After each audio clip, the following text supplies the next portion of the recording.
क्या हो यदि आप लोगों को पहाड़ों में कैद कर दिया जाए और आपके पास वापस जाने का कोई रास्ता ना हो। इस मूवी में भी कुछ ऐसा ही होता है। एक अनजान लड़के को कुछ लोग पहाड़ों में कैद कर देते हैं, फिर उसके साथ वहाँ वो होता है जो आप लोगों ने कभी सोचा भी नहीं होगा। सो कहानी की शुरुआत होती है, हमें एक फोटोग्राफर दिखाया जाता है जिसका नाम वियंडम स्टोन है, जो कि अस्त होते हुए सूर्य की कुछ पिक्चर्स निकालने के लिए आता है। पिक्चर्स और वीडियो शूटिंग के बाद धीरे धीरे सूर्य भी अस्त होने लगता है, लेकिन उसे सूर्य अस्त होने से पहले ही अपनी कार तक पहुँचना होता है, जिससे अपने से थोड़ी दूर पर खड़ा किया हुआ होता है। ज्यों ही सारी पिक्चर्स कलेक्ट होती है, त्यों ही वो अपनी कार की तरफ निकलने लगता है। तभी इसे इन सुनसान पहाड़ों में एक रोता हुआ बच्चा नजर आता है, लेकिन उसे ये समझ नहीं आ रहा कि इन सुनसान पहाड़ों में बिना माता पिता के ये बच्चा क्या कर रहा है। तभी स्टोन के पूछने पर वो बताता है कि वो यहाँ खो गया है और उसके माता पिता भी नहीं मिल रहे हैं। फिर वो बच्चा उठकर जिस तरफ उसके माता पिता गए हैं उसी तरफ बिना कुछ बोले वो चलने लगता है। स्टोन के काफी रोकने पर भी नहीं रुकता है। इन सुनसान इलाकों में बच्चे को अकेला छोड़ना स्टोन को थोड़ा रिस्की लगता है, इसीलिए वो भी उसके पीछे चलने लगता है। लेकिन आखिरकार धीरे धीरे अंधेरा भी होने लगता है और स्टोन भी अपनी कार से काफी दूर आ चुका होता है, लेकिन वो बच्चा अभी भी रुकने का नाम भी नहीं ले रहा है। इसीलिए थक हार कर स्टोन को ही रुकना पड़ता है और वापस अपनी कार तक जाने का डिसाइड करता है। उस बच्चे का पीछा करते करते हुए वो अपनी कार को खोने की कगार पर हो गया था। उसे नहीं पता होता है कि मैं किधर जाऊं और कहां जाऊं, लेकिन तभी वो बच्चा स्टोन को देखकर मुस्कुराने लगता है। तभी स्टोन भी उसे देखकर बोलता है कि एक काली है, मुस्कुरा क्यों रहा है। तभी स्टोन ये देखकर समझ जाता है कि और न हो कुछ न कुछ दाल में जरूर काला है, ये किसी की चाल भी हो सकती है। इसीलिए स्टोन वापस अपनी कार की ओर जाने लगता है, लेकिन उसे काफी देर हो चुकी थी और घना अंधेरा भी हो जाता है। इसीलिए वो आज रात यहीं पे बिताने का डिसाइड करता है। तभी उसे कुछ आवाज सुनाई देती है और उन आवाजों का पीछा करते हुए उनकी तरफ जाने लगता है। वहीं वो देखता है कि एक बहुत ही गहरी खाई होती है, जिसमें उसे एक घर भी नजर आता है, जिससे वो सोचता है कि यहाँ पर मुझे कुछ मदद मिल सकती है। इसी मदद की आशा से एक लंबी सीढ़ी से वह नीचे की ओर जाने लगता है और उस घर के दरवाजे को नॉक करता है। बार बार नॉक करने के बावजूद भी उसे कोई रिस्पॉन्स नहीं मिलता है। इसी कारण थक हार कर वो दरवाजे को खोल ही देता है। दरवाजा खोलते ही वो एक सुंदर लड़की को देखता है जो खाना बनाने में बिजी होती है और उसे पता सब कुछ होता है, और वो स्टोन को बोलती है कि अंदर आ जाओ और हाथ मुंह धो लो, तब तक मैं भी आपके लिए खाना परोस देती हूँ। ये सुनते ही स्टोन के तो हाल बेहाल हो जाते हैं और वो शॉक्ड हो जाता है और बोलता है कि हैं, इसे कैसे पता मैं आने वाला हूँ। तभी स्टोन उससे बोलता है कि यहाँ मैं खो गया हूँ, मुझे लगा कि यहाँ मुझे कुछ मदद मिल सकती है, इसीलिए मैं यहाँ आ गया। फिर वो लड़की स्टोन को अपना नाम अलीना बताती है और वो स्टोन को बताती है कि यहाँ मैं अकेली ही रहती हूँ, बिल्कुल तुम्हारी तरह। ये सुनते ही स्टोन एक बार और अचंभित हो जाता है, कहता है कि मेरी माँ, मैं तो अभी अभी यहाँ आया हूँ, तो मेरी तरह कैसे हो गई। फिर अलीना उसे खाने के लिए इन्वाइट करती है और उसे भी भूख लगी थी, इसीलिए बिना शर्माए खाने के लिए बैठ जाता है और उसे सारी बातें बताने लगता है कि वे कैसे आया और कैसे यहाँ फंस गया। लेकिन अलीना उसकी बातों में कोई दिलचस्पी नहीं लेती है और अपने खाने को खत्म करने में लग जाती है। फिर वो स्टोन को कहती है कि रात बहुत हो गई है, तुम चाहो तो यहीं सो सकते हो।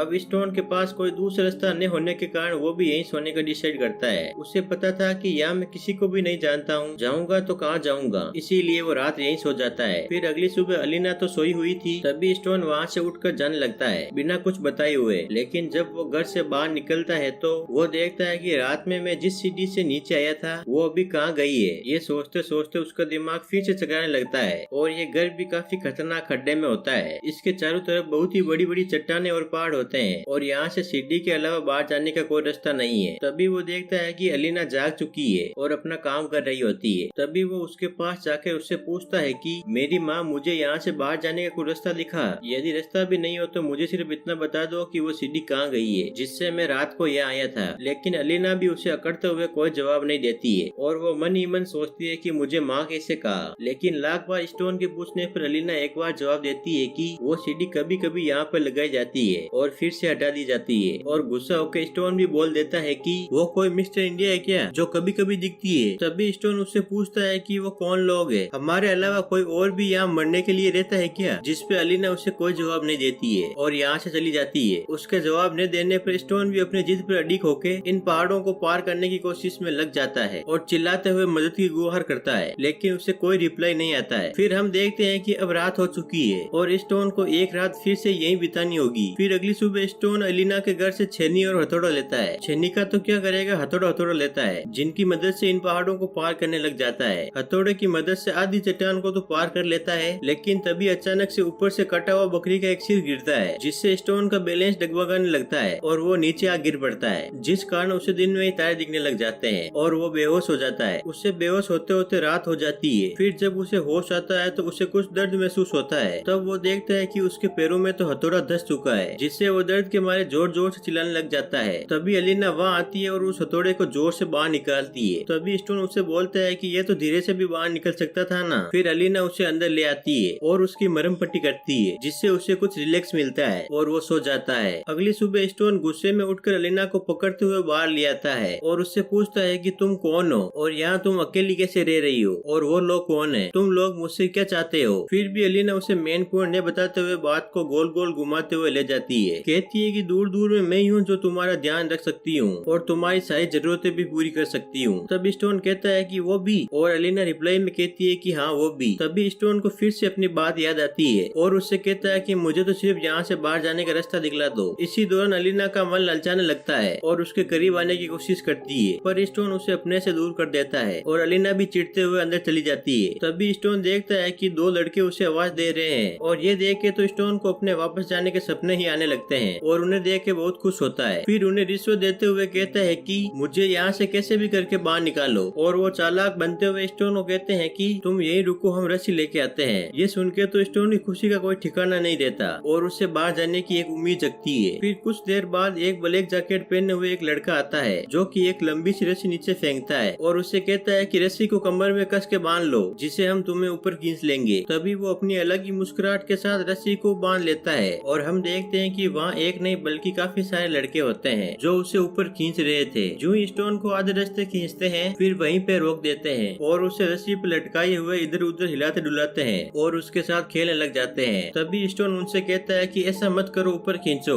मगर वो नहीं रुकते हैं, जिससे स्टोन चट्टान से बहुत जोर से टकराता है और चोट लगने की वजह से वो बेहोश हो जाता है। वहीं इतना शोर शराबा सुन के अलीना बाहर आती है और उन लड़कों को डांटती है और कहती है कि कोई ऐसा करता है क्या भला। फिर सीन शिफ्ट होता है नाइट में, जहाँ स्टोन अपने जख्म के कारण बेड पे लेटा हुआ होता है। जो ही उसे होश आता है तो वो फिर से बाहर जाने के बारे में सोचते हुए नीचे गिर जाता है, जिसके बाद अलीना उसके पास जाके उसे समझाती है कि तुम अपनी जिद छोड़ो, ऐसा मत करो और अंदर चल के आराम करो। ये लड़के तो कभी कभी मेरे साथ भी ऐसा कर देते हैं और अब तुम मान लो कि तुम यहाँ से नहीं जा सकते हो, वही तुम्हारे लिए बेटर होगा। फिर हम देखते हैं कि अब अलीना और स्टोन की काफी अच्छी बॉन्डिंग हो जाती है और वो दोनों एक दूसरे का दुख सुख में काफी साथ देते हैं। अब स्टोन को भी धीरे धीरे विश्वास होने लगता है कि वह अब कभी भी यहाँ से बाहर नहीं जा सकता है और अब वह भी अलीना की बात मान लेता है और उसके कामों में हाथ बटाने लग जाता है। बट इनके लिए एक बात तो अच्छी होती है, वो ये कि वो लड़के इन्हें जरूरत का सामान प्रोवाइड कराते रहते हैं और अब अलीना और स्टोन भी एक पति पत्नी की तरह रहने लगते हैं, जैसे मानो कि दो लोगों की एक हैप्पी फैमिली हो। वो उसे खाना बनाकर देती है और उसके कपड़े भी धोती है और उसकी हर जरूरत का ध्यान रखती है। अब स्टोन को भी ध्यान था कि मैं यहाँ से तो जाने से रहा, इसीलिए अलीना और खुद के लिए सब्जियां उगाता है। फिर कुछ दिनों बाद वही लड़के उसे और सामान प्रोवाइड कराते हैं, जिनमें उन्हें अल्कोहल भी दी जाती है और स्टोन उस रात बहुत ड्रिंक करता है, जिस कारण वे दोनों एक दूसरे के करीब आने लगते हैं और इंटीमेट हो जाते हैं। अब धीरे धीरे कुछ समय ऐसे ही बीतता जाता है और स्टोन खुद को एक्टिव रखने के लिए कुछ न कुछ एक्सरसाइज करता रहता है। फिर एक दिन वे भी दिन आ जाता है जब अलीना प्रेग्नेंट होती है और वो ये सब स्टोन को बताती है। ये बात सुनकर स्टोन तुरंत उठ खड़ा होता है और बोलता है कि ऐसा नहीं हो सकता है। तभी अलीना बोलती है कि ऐसा नहीं हो सकता मतलब क्या, इंटीमेट हुए तो ऐसा तो होगा ना। तभी स्टोन उसे कहता है कि ये सब तुम्हारी गलती है, लेकिन अलीना रिप्लाई में कहती है कि इसमें तुम्हारा भी सहयोग था ना,